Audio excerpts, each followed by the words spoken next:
Mobile number দেওয়া আছে। ভাই ভাই মৌ খামার, মধুটা খুব এক নম্বর মধু। আমি বেশ কয়েকবার খাইছি, কয়েকবার আমি নিছিও।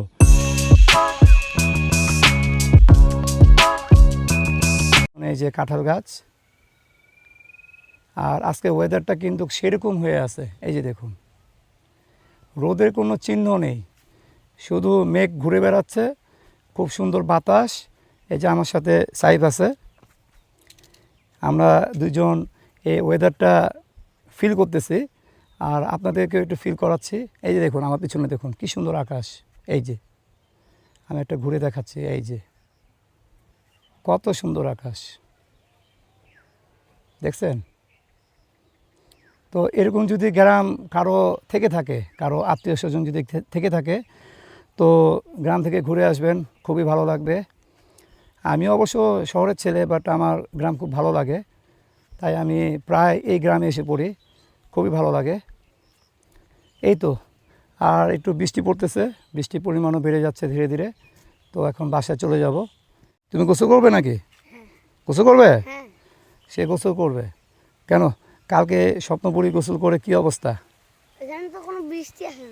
বৃষ্টি আসে না স্বপ্নপুরীতে, তুমি সুইমিং পুলে গোসল করলা না? তো উপর থেকে পানি না পড়ুক, নাজিফা কিন্তু কালকে রাতে জ্বর এসে পড়ছে, এটা জানো? কালকে রাতে জ্বর এসে পড়ছিল আমার ছোট মেয়ের। কালকে সুইমিং পুলে আমরা গিয়েছিলাম স্বপ্নপুরীতে, তো ওখানে অনেকক্ষণ আমরা গোসল করছি।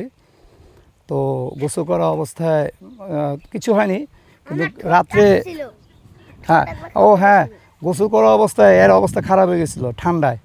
এত ঠান্ডা লাগতেছিল, তা শুধু ঠোঁট না, শরীর সহ কাঁপতেছিল। তো আমরা ওকে বলছি যে তুমি একটু রেস্ট নাও, কারণ এই বৃষ্টিতে তুমি ভিজলে, পানিতে এতক্ষণ ভিজলে তোমার শরীর খারাপ হয়ে যাবে। আজকে আমি এই গ্রাম ছেড়ে চলে যাব। বৃষ্টি কমে গেছে অবশ্য, একটু বাইরে থাকি। এই যে আমি অনেক সময় এখানে বসে থাকি, এই যে এই জায়গাটা আমার খুব ভালো লাগে। এখানে যে গাছের নিচে দেওয়া আছে, এই যে সুন্দর গাছ, হ্যাঁ, এই এখানে বসি, খুব ভালো লাগে। রাত হোক, বিকেলে হোক, রৌদ্রের সময় হোক। এই যে এখন আজকে তো আবহাওয়াটা সেরকম আবহাওয়া, এটা কোনো কথাই নেই, ঠিক না বাবু? হ্যাঁ, ওকে, ঠিক আছে, পরে আবার কথা বলবো। ওকে, তুমি কি করতেছো? জাম? এই গাছের জাম? এ তো নষ্ট হয়ে গেছে রে। নেট দিয়ে ও তাহলে তো পড়বে না, সুন্দর হয়েছে। আর ওরা কোথায়, ঘরের ভিতরে? হ্যাঁ, আমারও কি খাওয়া পাবো নাকি না? তুমি খাও নাকি, কাঁচা খাও জাম? ও হ্যাঁ, কি বললা? আর বাসায় নিতে হবে না, বাসায় নিয়ে কি করবা? এখানে অল্প না, গাছ যদি ভরা থাকতো, এই যে গাছ ভর্তি, আমি তো দেখা পাই না, কই ছোট ছোট তো দেখা যাচ্ছে না। এই যে আমার সুমন ভাই আসছে, এই যে আমার সুমন ভাই, এই যে আমার সুমন ভাই। হ্যাঁ সুমন ভাই, যেখানে সেখানে হাত দিচ্ছেন কেন আপনি?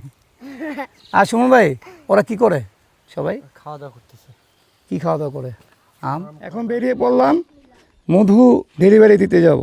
এই যে আমার বড় ভাই মধুর ব্যবসা করে। দেখি মধুটা খুলেন না ভাই, দেখি একটু দেখাই, সবাইকে দেখাই। কি খুলবার লাগবে না, তুমি কি জানো? এই দেখো, এই দেখো, দেখি। এই যে এটা হলো ভাই ভাই মৌ খামার, স্বপ্নপুরী, নবাবগঞ্জ, দিনাজপুর। মোবাইল নাম্বার দেওয়া আছে। আর প্রত্যেকটা মানে কত কেজি, কত করে ভাই? এটা হলো 550 টাকা কেজি। 550 টাকা করে কেজি। আর মধুটা খুব এক নম্বর মধু। আমি বেশ কয়েকবার খাইছি, কয়েকবার আমি নিছিও। খুবই, এটা কিসের মধু এটা? এটা লিচু। লিচুর? হ্যাঁ, লিচু ফুলের মধু। যদি কারো লাগে, আপনারা এই নাম্বারে, কোথায় নাম্বারটা, এই যে এই নাম্বারে ফোন করতে পারেন, তো উনি ডেলিভারি ব্যবস্থা করে দিবেন। এটাই নিশ্চিত নাকি ভাই, আপনি কিছু বলেন? না আমি আর কি বলবো, আপনারা নিশ্চিত থাকেন, 100 ভাগ খাঁটি মধু পাবেন। 100 ভাগ খাঁটি মধু, হ্যাঁ। এই যে ওনাদের বাড়ি, এটা কোনো ভয় নেই, কেউ কোনো ভয় পাবেন না। আর এই বাইক দিয়ে উনি মধু ডেলিভারি দেয়। তো আজকে আমি এখন যাচ্ছি, আমি ডেলিভারি দেবো আজকে। আমি যাচ্ছি, আর আমার বউ যাচ্ছে সাথে। ওকে, চলো দাও। ঠিক আছে, থ্যাংক ইউ।